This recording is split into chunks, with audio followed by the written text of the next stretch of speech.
வணக்கம்.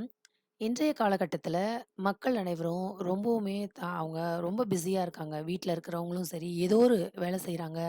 சின்ன வேலைய செஞ்சாவது அவங்களுக்கு ஒரு வருமானம் கிடைக்கணும்னு முயற்சி செய்றாங்க. முன்னாடிலாம் பெண்கள் வீட்ல இருப்பாங்க. ஆண்கள் மட்டும் பிஸியா இருப்பாங்க. வெளியில போயிட்டு ஒர்க் பண்ணுவாங்க. ஆனா, இப்ப வந்து பெண்களும் சின்ன சின்னதா ஒர்க் பண்றாங்க. வீட்லயும் ஒர்க் பண்றாங்க. ஸோ, மனிதர்கள் ஆணாகட்டும், பெண்ணாகட்டும் எல்லாருமே பிஸியா இருக்காங்க. அ எப்போதுமே ரொம்ப ஒர்க் பண்ணிட்டே இருக்கிறாங்க. அதனால அவங்களுக்கு ஒரு ஸ்ட்ரெஸ் உண்டாகுது. அப்போ நம்ம வந்து எப்போதும் ஒர்க் பண்ணிட்டுருக்கோம். ஹெல்த்த பார்க்க வேண்டியிருக்கு, குடும்பத்த பார்க்க வேண்டியிருக்கு. அ பணத்துக்காக ஓடி ஓடி சம்பாதிக்கிறோம். அப்ப நம்ம எப்ப சந்தோஷமா இருக்கிறது? அப்ப இடையில இடையில நம்ம சந்தோஷங்கள கொண்டு வந்துக்கணும் நம்ம குடும்பத்தில. நம்ம நண்பர்களோட கொண்டாடணும் அப்படின்னு நெனைக்கிறாங்க. அந்த சந்தோஷங்கள கொண்டாட்டமா பண்ணணும் அப்படிங்கிறதுக்காக, சின்ன சின்ன ஒரு ஃபங்ஷன்ஸ் பண்றாங்க. சின்ன சின்ன டூர் ஏற்பாடு பண்ணிக்கிறாங்க.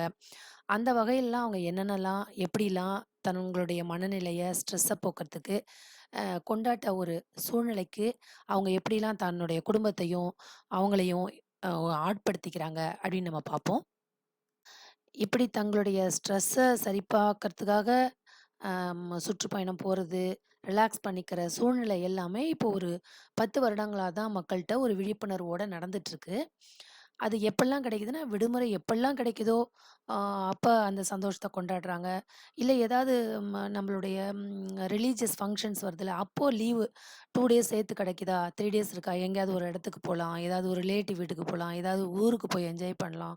இல்ல ஏதாவது அருவிய போய் பார்க்கலாம், நேச்சர் பிளேஸஸ் போய் பார்க்கலாம். அப்படின்னு தங்கள பிஸியாக்கிக்கிறாங்க. அப்படி இல்லன்னா தொடர் விடுமுறைகள், இல்ல ஃபங்ஷன்ஸ் வந்துச்சுன்னா, அதுக்கு தகுந்த மாரி டூர் பிளேஸஸ பஸ்ல புக் பண்றது, ட்ரெயின்ல புக் பண்றது இப்படின்னு பார்த்தோம்னா, ரொம்ப அது வந்து டிக்கெட்டே கிடைக்காத அளவுக்கு போகுது. அந்த அளவுக்கு அவங்க வந்து அந்த கொண்டாட்டத்த விரும்புறாங்க.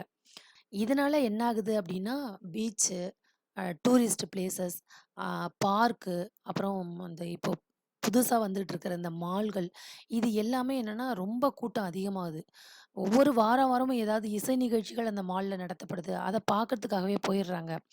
அ மொ அந்த கூட்டம் வந்து ரொம்ப அதிகமாவே இருக்கு. மக்கள் வந்து நெருக்கி தள்ளுற அளவுக்கு அந்த கூட்டம் அதிகமாகுது. தற்போது உள்ள காலத்துல இந்த கொண்டாட்ட மனநிலைக்கு மக்கள் போயிட்டுருக்காங்க. எப்படியாவது நம்ம மகிழ்ச்சியா இருக்கணும். அதுக்கு என்னென்னலாம் பண்ணலாம்? மகிழ்ச்சியா இருந்தா தான் நமக்கு நிறைவான வாழ்க்கை நம்ம வாழ முடியும். அதுக்காக இது எல்லாமே முயற்சி பண்றாங்க. இதுக்கு ஒரு பேஸ் என்ன அப்படின்னா, அவங்களுடைய டெய்லி லைஃப்ல இருக்கக்கூடிய அந்த அழுத்தத்த மீட்டுக் கொள்வதற்காக தான் இப்படி இருக்கிறாங்க. அதுலேருந்து விடுதலை அடையறதுக்கு மனசு அ ஏங்குறதுனால இந்த விஷயத்த பண்றாங்க. உண்மையிலே இந்த காலகட்டம் ரொம்பவும் தான் அவங்களுடைய வாழ்க்கை முறைய மாற்றிருக்கு.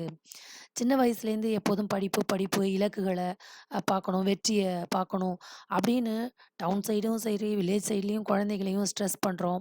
இந்த டிஜிட்டல் வேர்ல்டுல அவங்க ரொம்ப சுருங்கி போயி, அ கல்வி மையங்களாலேயே சூழப்பட்டு, இத படிக்கணும், அத படிக்கணும், உனக்கு இப்படி இது படிச்சா தான் வேலை அப்படிங்கிற ஒரு விஷயங்களிலேயே அவங்க இருந்து, அந்த ஸ்கூல் படிக்கும்போது கிடைக்கக்கூடிய அந்த ஹாப்பினஸ், ரிலாக்சேஷன் எதையுமே அவங்க அனுபவிக்காம, ஒரு வேலை அப்படின்னு சொன்னோன பிறகு தான் வந்த பிறகு அவங்களுக்கு இந்த மனநிலை வரும்போது, அது அதிகப்படியான அளவுக்கே கொண்டாட்டத்துக்கு கொண்டு செல்லுது. இந்த சந்தோஷமான மனநிலை எப்படி இருக்குன்னா, ரொம்பவும் மிகைப்படுத்தப்பட்ட ஒன்றா இப்போது இருக்கு. நம்ம எல்லார்ட்டயுமே ஒரு கருத்து நிலவும். முன்னாடிலாம் இப்படி எல்லாருமே என்ஜாய்மெண்ட்ஸ்க்குலாம் எங்கேயுமே வெளியில போல, சுத்தி பார்க்கறதுக்கு போகல. ஏன் இப்ப மட்டும் எல்லாரும் விரும்புறாங்க? அப்படின்னா, அதுக்கு காரணம் என்னன்னா, நடுத்தர வயதுல இருக்கிறவங்களுக்கு ரொம்ப ஒரு பொறுப்புகளும், சவால்களும், நெறைய வேலையில பிரச்சனைகளும், அ எக்கனாமிக்கலா அவங்க ரொம்ப மன அழுத்தத்துக்கு ஆளாகுறாங்க. அது மட்டும் இல்லாம எந்த வேலையிலுமே ஒரு கரெக்ட்டான நேரம், நீங்க ஆஃபீஸ் நேரம் போக வீட்ல ரிலாக்ஸ் பண்ணிக்கலாம் அப்படிங்கிற நிலை இல்லாம, வீட்டுக்கு போயும் அந்த பணிகள் வந்து அவங்களுக்கு தொடருது. இதனால அவங்க வீட்டுல உள்ள பணிகள பார்த்து, அலுவலகத்தில உள்ள பணியும் பார்த்து ஓவர் ஸ்ட்ரெஸ் ஆகுறதுனால, அவங்களுடைய சிந்தனைகள் வந்து எப்படியாவது நம்ம இதுலேருந்து ரிலீஃப் ஆயிடணும். ரிலீஃப் ஆயி எங்கேயாவது போயிட்டு வந்துடணும். அப்படிங்கிற சூழல் வந்தது தான் இதுக்கு ஒரு முக்கியமான காரணமா இருக்கு. பொதுவா மக்களுக்கு பணி நேரம் போக தனிப்பட்ட நேரம் அப்படிங்கிறதே இல்லாம இருக்கு. குடும்பத்துக்கான ஒரு முழுமையான பங்களிப்பு அவங்களுக்கு தர முடியல. அத எப்படி சரி கட்டுறதுன்னு அவங்க பார்க்குறாங்க. அதிகமான சுமையிலேருந்து நகர்ந்து போயி, நம்ம கொஞ்சம் ரிலாக்ஸ் பண்ணிப்போம் அப்படின்னு சொல்லிட்டு தான் இந்த கொண்டாட்டத்துக்கு அவங்க போறாங்க. முன்னாடி காலத்துலலாம் ஜாயிண்ட் ஃபேமிலில இருப்பாங்க. ஸோ வந்து ஒருத்தர் குடும்பத்துக்கு வெளியில வேலைக்கு போவாங்க. அந்த குறிப்பிட்ட நேரம் முடிஞ்சு அவங்க வீட்டுக்கு வரும்போது, குடும்பத்தோட எல்லாரும் உட்காந்து சேர்ந்து பேசுவாங்க, சேர்ந்து சாப்பிடுவாங்க. நெறைய பழைய கதைகள், ரிலேட்டிவ்ஸு அ ஊர்ல நடந்த விஷயங்கள் எல்லாம் அவங்க டிஸ்கஸ் பண்ணுவாங்க. அப்ப என்ன ஆகும்னா, எல்லாருக்குமான ஒரு ரிலாக்சேஷன் கிடைச்சிரும். இப்போ அப்படி கிடையாது. வீட்ல உள்ள 4 பேருமே வேலைக்கு போறாங்க. அ பணம் இருக்கு. ஆனா ஸ்ட்ரெஸ் அத விட அதிகமா இருக்கு.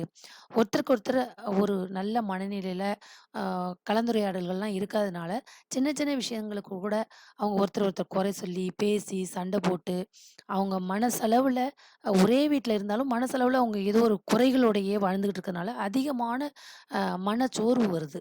அது கூட இந்த கொண்டாட்டங்களுக்கு ஒரு காரணமா இருக்கலாம். முக்கியமான காரணம் வந்து, இதுக்கு முன்னாடி காலத்துலலாம் வந்து மத்தவங்க சின்ன சின்ன தவறுகள் செய்வாங்க. அண்ணன், அக்கா, தங்கை, சித்தி, சித்தப்பா இப்படி உறவுகள் வாழும்போது, அவங்க என்னென்ன சின்ன சின்ன தவறுகள் செய்யும்போது, அத சகிச்சுக்கிட்டு பெரியவங்க வாழ்வாங்க. அத பார்த்து சின்னவங்களும் புரிஞ்சுக்குவாங்க. அ எ அ ஸோ நம்மளுடைய வாழ்க்கையில பிரச்சனைகள் வரும். அவங்களுக்கு ஒரு கஷ்டம் வரும். அவங்களுக்கு நம்ம ஹெல்ப் பண்ணணும். அந்த கஷ்டத்த நமக்கு வந்தா தான் பிரச்சனை அப்படின்னு நெனைக்காம, அந்த கஷ்டத்துக்காக சகிச்சுக்கணும். அவங்களுக்கு உதவி செய்யணும். சில பேரோட சண்டை வரும். அத மறந்துட்டு பேசுவாங்க இதுக்கு முன்னாடி. இப்போ வந்து ஒரே பழிவாங்குற உணர்வுல தான் எல்லாரும் அ இருக்கறனால, அந்த மனநிலை விட்டு ஒரு ஒரு மிகப்பெரிய அந்த உறவு வந்து புதுப்பித்துக் கொள்ள முடியாத மனநிலைக்கு போயிர்றாங்க இந்த தலைமுறை. அதனால அவங்க எப்படியாவது இத விட்டு நகர்ந்து வேற புதிய ஃப்ரெண்ட்ஸோட பேசணும். ஒரு நியூ பிளேஸ போய் பார்க்கணும் அப்படிங்கிற ஆவல் அவங்களுக்கு அதிகமாவுது. இதுதான் வந்து இந்த கொண்டாட்டத்துக்கு ஒரு காரணமா இருக்கு. நெறைய வீடுகள்ல முதியவர்கள் வீட்ல இருக்காங்க. அவங்க எப்படி நடத்தப்படுறாங்க அப்படின்னா, அவங்க ஏதோ ஒரு சுமை போல தான் நடத்தப்படுறாங்க. அது இதுக்கு முன்னாடிலாம் அவங்கள வந்து பெரிய முக்கியத்துவம் குடுத்து, அவங்க விருப்பப்படி தான் வீடே நடக்கும். வீட்ல உள்ளவங்க எல்லாருமே தன்னுடைய பணிகள செய்வாங்க. அவங்க சொன்னா எல்லாரும் கேட்டுப்பாங்க. அந்த நிலை மாறி, தற்போது எப்படி இருக்குன்னா, முதியவர்கள எப்படியாவது ஒரு முதியோர் இல்லத்துல கொண்டு போய் விட்டுடலாம் அப்படிங்கிற நிலைமையில இருக்காங்க. ஸோ அவங்க என்ன பண்றாங்க, நெறைய பேர் வந்து தற்கொலைக்கு கூட ஈடுபடுறாங்க. சில பேர் பொருளாதார ரீதியா அவங்க நல்லா இருந்தாங்க அப்படின்னா, அவங்களே முதியோர் இல்லத்துக்கு போயிடுறாங்க. அவங்க கூட வீட்ல இருந்தா, நம்ம வந்து நம்ம பிள்ளை ஏன் நம்ம சார்ந்து வாழணும்? நம்ம பாட்டுக்கு ஃப்ரீயா ஏதாவது ஒரு டூர் பிளேஸ்க்கு போயிட்டு வரலாம். அவங்க ஒரு செட் ஆஃபா கிளம்பி எப்படியாவது அ ஒரு ரிலீஜியஸ் பிளேஸ்க்கு கோவிலுக்கு போலாம். அந்த மாரி அவங்களும் அவங்களோட ஸ்ட்ரெஸ்ஸ குறைச்சுக்கிறதுக்கு முயற்சி செய்றாங்க. முக்கியமா முதியோர்கள நெறைய அவமதிப்பு செய்றது, அலட்சியங்கள் செய்றது, அவங்களும் மனச்சோர்வுக்கு உள்ளாகுறாங்க. முதியோர்கள பொறுத்தவரைக்கும் எல்லாருமே கொண்டாட்டத்துக்கான வேற ஒரு இடத்துக்கு போறதில்ல. அவங்க உடல் சூழ்நிலை ஒத்து வராது ஒரு சில பேருக்கு. ஒரு சில பேர் அ அந்த ஃபங்ஷன்ஸ்லாம் வரும்போது, மேரேஜ் வரும்போது, பர்த்டே அந்த மாரிலாம் சின்ன சின்ன ஃபங்ஷன்ஸ் பண்ணும்போது, அதிலேயே இந்த வீட்லயே பர்த்டே பார்ட்டி செய்றது, மேரேஜ 2, 3 நாள் கொண்டாடுறது. ஃபங்ஷன்ஸ் போது ரிலேட்டிவ் வீட்டுக்கு போறது. அது மாரி சின்ன சின்ன ஒரு கொண்டாட்டத்த உருவாக்கிக்கிறதுனால, முதியவர்களும் அத விரும்புறாங்க. ஸோ இந்த கொண்டாட்டத்துக்கு அவர்களுடைய ஸ்ட்ரெஸ் வாழ்க்கை முறை ஒரு காரணமா இருக்கு. இப்போ யங்ஸ்டர்ஸ்லாம் பார்த்தீங்கன்னா, அ வைப் அப்படிங்கிற ஒரு விஷயம் வேர்ட் வந்து அவங்கள்ட்ட அதிகமா பயன்படுத்தப்பட்டிருக்கு. நமக்கு புரியல.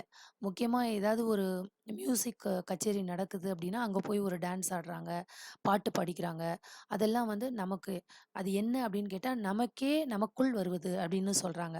அந்த வைப் வேணும்னா, ஆ நம்ம ட்ராவல் பண்ணுவேன் அப்படிங்கிறாங்க. அந்த வைப்ரேஷன், ஆக்டிவேஷன் நம்ம எப்போதும் நம்மள ஆக்டிவா வச்சுக்கணும் அப்படின்னா, நம்மள சேஞ்ச் பண்ணிக்கணும். ஹேப்பியா வச்சுக்கணும். கொண்டாட்டத்த மூலமா ரிலாக்ஸ் பண்ணிக்கணும். அப்படிங்கிற ஒரு முடிவுக்கு வந்து, அவங்களே வந்து அம் தன்ன அ ஒரு ரீஃப்ரெஷ் பண்ணிக்கிறதுக்காக, அந்த விஷயங்களை எல்லாம் அந்த ஒரு கொண்டாட்டத்த கொண்டு வந்துக்கிறாங்க. அதுவும் தற்போது உள்ள ஜெனரேஷன்ல எல்லாரும் சேர்ந்து சந்தோஷமா இருக்கணும் அப்படிங்கிற நிலை மாறி, தனக்கு எதெல்லாம் பிடிக்கும், தன்னுடைய சந்தோஷமே முக்கியம் அப்படின்னு ஒரு விஷயத்த கொண்டு வந்து, அதுல நம்ம எப்படி கொண்டாட்டமா இருக்கலாம் அப்படின்னு தான் முயற்சி செய்றாங்க. பொதுவா மக்களிடையே பார்த்தோம்னா, அனைத்து வயதினரிடமே இருந்து ஒரு அழுத்தம் இருக்கு. குழந்தையாகட்டும், ஸ்கூல் கோயிங் சில்ட்ரன் ஆகட்டும், ஆம் அதாவது 10த், 12த் படிக்கிற குழந்தைங்களுக்கு ஒவ்வொரு வயதிலும் அவங்களுக்கு ஒரு ஸ்ட்ரெஸ். கல்லூரி படிச்சாலும் அப்போ ஒரு ஸ்ட்ரெஸ் இருக்கு. கல்யாணத்துக்காக பார்த்துட்டுருக்கும்போது ஒரு ஸ்ட்ரெஸ் வருது. வேலை கிடைக்கணுமேன்னு ஸ்ட்ரெஸ் வருது. வேலை கிடைச்சா பொண்ணு நல்லா கிடைக்கணும், பையன் நல்லா கிடைக்கணும், நம்ம லைஃப் நல்லா அமையணும். அப்படிங்கிறது எல்லாத்தையுமே அவங்க வந்து அடுத்தடுத்த நிலைய சந்தோஷமா ஏத்துக்கணும் அப்படிங்கிற ஒரு மனநிலை இல்லாம, எல்லாத்துலயும் நமக்கு பெஸ்ட்டா கிடைக்கணும். எல்லாத்துலயும் நமக்கு பெஸ்ட்டா இருக்கணும்னு எல்லாரும் நெனைக்கிறதுனால, எந்த விஷயத்தையும் சின்ன சின்ன குறைகள சகிச்சுக்க முடியாத மனநிலையில அவங்க இருக்கறனால, எல்லாத்துலயும் தனக்கு பெஸ்ட்டா இருக்கணும், பெஸ்ட்டா இருக்கணும்னு அவங்க தேடி தேடி கல்யாணம் வரைக்கும் அவங்களுக்கு லேட் ஆகுது. அதனால அவங்களோட லைஃப்ல ஸ்ட்ரெஸ் மட்டுமே அதிகமான நிலை. அவங்க வந்து ஒரு மனதோட ஓரத்துல ஸ்ட்ரெஸ் சேர்ந்துகிட்டே இருக்கு. அப்போ அப்ப அத ரிலாக்ஸ் பண்ண சின்ன சின்ன கொண்டாட்டங்களா அவங்க கொண்டாடி பார்க்குறாங்க. அப்புறம் திருமணம் பண்றாங்க. குழந்தை நல்ல ஸ்கூல்ல சேர்க்கணும், பெரிய ஸ்கூல்ல சேர்க்கணும், குழந்தை நல்லா படிக்கணும், பெரிய ஆளா வரணும்.